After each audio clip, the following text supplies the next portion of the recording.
When you're applying to Princeton, one of the optional essay questions is respond to Princeton's informal motto, in the service of the nation and in the service of all nations. The first part of living up to that motto is actually deciphering what it means. What counts as service? How do you do it? Who do we learn from along the way? What do we learn about ourselves? Where does laughter fit in? Where does friendship fit in?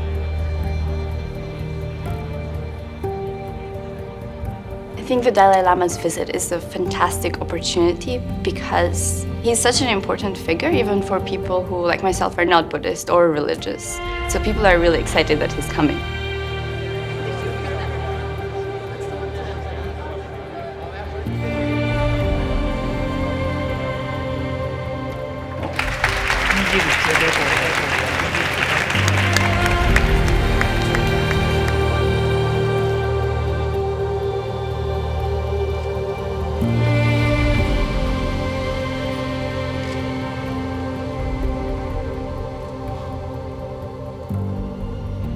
Yes, sit down. We are honored beyond all describing to be in the presence of His Holiness the Dalai Lama and to share in a conversation with him on the informal motto of the university, Princeton in the nation's service and in the service of all nations. How can we truly help without doing harm? How can we cultivate joy among one another, along with compassion and respect and care? I think a sense of community and helping each other is the key factor for survival. So therefore, love, affection. I mean, in order to help others, in order to serve others, the real mover is love. The definition of service from a Buddhist perspective requires compassion. We can't be doing service or social action without compassion as a component. There's a contradiction at the heart of what frames this conversation. Woodrow Wilson's gift to Princeton, the motto, comes alongside the fact that Woodrow Wilson segregated the White House. Was one of the most racist presidents we've ever had. How do you muster the courage to love in the face of hate? In order to survive happily, you need other community. Loving kindness is really ultimate source of happiness. If we have holistic view, look wider perspective, then the plenty of factor which give us hope. If you can emphasize the constructive emotional part, even though strong negative emotion arises in response to an unjust situation, they may not fester, they may not last very long. Compassion is it can reach your enemy, irrespective their sort of attitude towards you.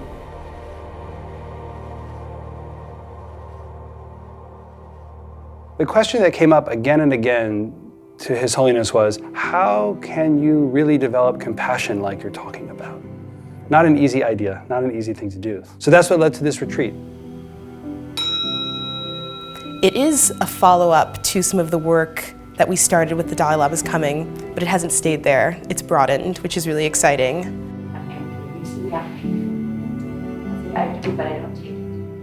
We've been practicing a lot of mindful listening and speaking so that we can actually hear people and relate to people and honor the people that we're spending time with. I think it made me think differently about what service can look like and understanding service as a way of just connecting with people and appreciating people for who they are.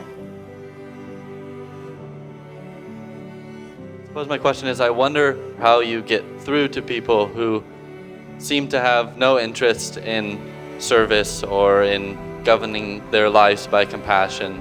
How do you get through to someone who is kind of immersed in a world of antagonism and competition and drive or something like that? Yes, now this is a real problem.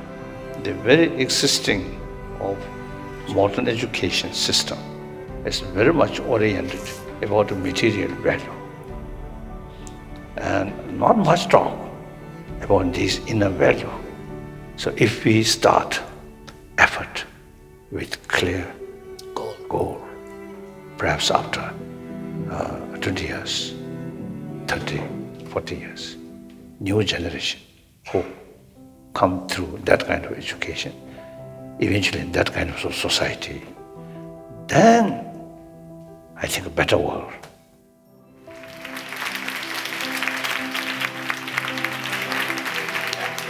A lot of my takeaways had to do with his personality and his character and his approach to people and the students. And like this, more people, reach more people.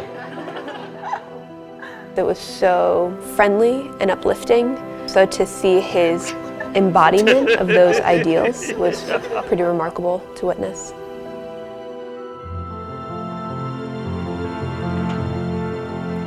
What was really special about students' response to Dalai Lama was that it was about their development personally, their hearts, their minds. I feel a big shift in the way that I think about my life, and I'm almost surprised by how big that shift is.